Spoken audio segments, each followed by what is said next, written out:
Hello, this video is about Margaret Thatcher. And I know for many people there would be a question of why Margaret Thatcher in summer 2020. Two reasons.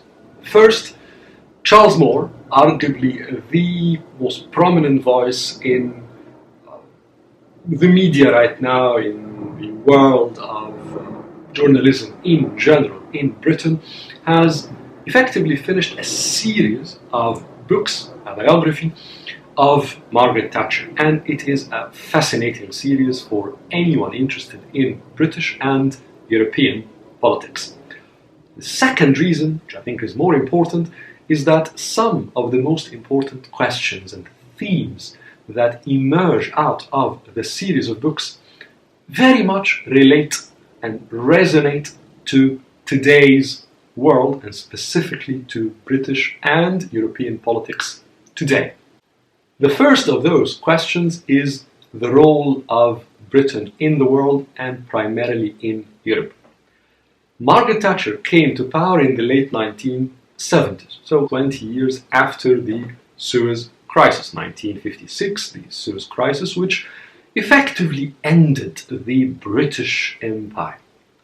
And I would argue, at least, and I think a number of people will agree, that from the Suez Crisis, so mid-late 1950s until the end of the 1970s, Britain was more or less in the wilderness in international affairs.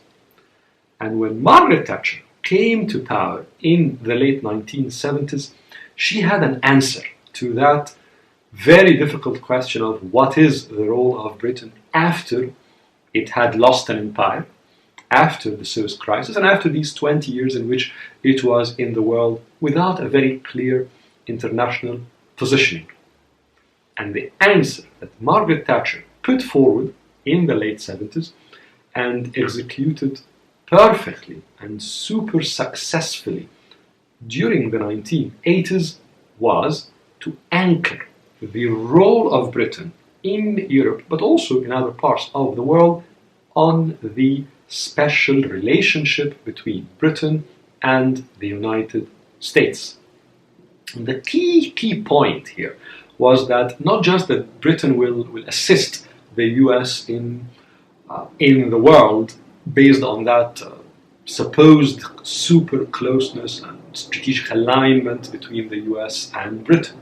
No, the point was some sort of an intellectual, cultural thinking on the uniqueness of the Anglo-Saxon way of life, way of seeing the world, and at the core of that Anglo-Saxon view of the world is, of course, America's view of the world and Britain's view of the world. And the second point in that special relationship was that Britain will operate throughout the world through or on the basis of that special relationship, on that bedrock of Anglo-Saxonness, in specific areas where the US and the Anglo-Saxon world supposedly have interests, and where Britain can advance those interests. And those places where Europe and the parts of Asia where Britain had, at the time, late 1970s, throughout the 1980s, influence. Of course, that was time when Britain still had control over Hong Kong, on the doorstep of China. Now, why is all of that of relevance today, summer 2020? Simply because the role of Britain and what it can do in the world, and especially in Europe, is obviously super important now post-Brexit.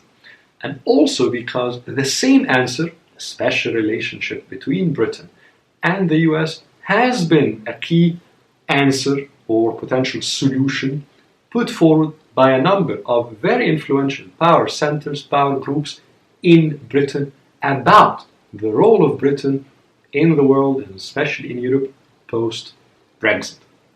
And therefore, for anyone interested in British and European politics, there is a question which that book, actually, the series of books by Charles Moore, gives very good insights on, which are the factors upon which Margaret Thatcher built her answer, her strategy, that Britain anchors its strategy in the world on the special relationship with the US, those factors in the late 1970s, throughout the 1980s, are vastly different from the factors that determine where does Britain look in the world today. Where are its interests? Obviously, because the politics, the economics, the political economy of Europe, of Asia, of the United States have changed dramatically in those roughly 40 years. So to summarize that point, this is the answer of Margaret Thatcher to the role of Britain question in the late 1970s is a key theme in the books by Charles Moore on Margaret Thatcher. It is very relevant today to anyone interested in British and European politics. The second point that emerges out of the series of books, and which is also very relevant to today's politics, whether British politics or I would say also European politics, is the internal dynamics of the United Kingdom itself. When Margaret Thatcher came to power late 1970s and throughout her reign, basically in the 1980s, she had a very clear answer to the composition question of the United Kingdom. And that was basically based upon some sort of primacy, not for England, but for the English way of thinking. Margaret Thatcher herself is arguably a quintessential product of Englishness in the period during the Second World War and also after it, of course.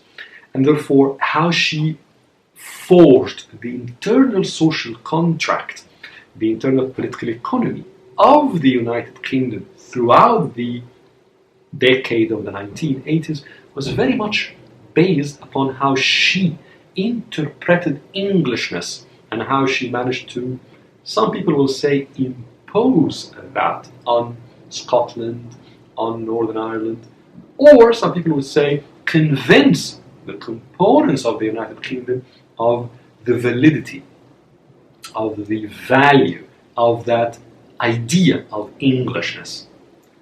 Why is this relevant today? Because obviously also post-Brexit, Brexit in which England voted out of the European Union while Scotland voted to be inside the European Union. And of course, Northern Ireland is connected by so many things to Southern Ireland or to the Republic of Ireland, which is a member of the European Union. That question about the composition of the United Kingdom is paramount for British and I would say European politics post-Brexit. The third point that is very much at the core of the series of books by Charles Moore on Thatcher, which I think also is very relevant to today's British politics, is about the individual, is about the leader. I argue, in my view at least, that Britain has one of the most functioning democracies in the world, and its parliamentary system is very strong. It's actually quite admirable in many, many ways. And one of the main reasons for that is that it is based on the idea of the party rather than on the idea of the individual or the leader of the party. Now, obviously, any rule has its exceptions. Some people would say Churchill was a major exception to that. Mrs. Thatcher herself, Margaret Thatcher herself, was an exception to that. But in a way, you can also argue not really, that the way they ruled and the way they came to power and the way they got out of power was very much based on the dynamics, I would say the healthy dynamics of the party system. But the point that is relevant to today is that both of the two big parties in Britain, Conservatives and Labour, have seen very interesting changes of leadership internally and vast swings between certain ideas in each party to almost the opposite set of ideas, not just in the political economy and dealing on specific issues, but really opposites on dramatically important topics, such as Brexit, such as even the social contract within Britain itself.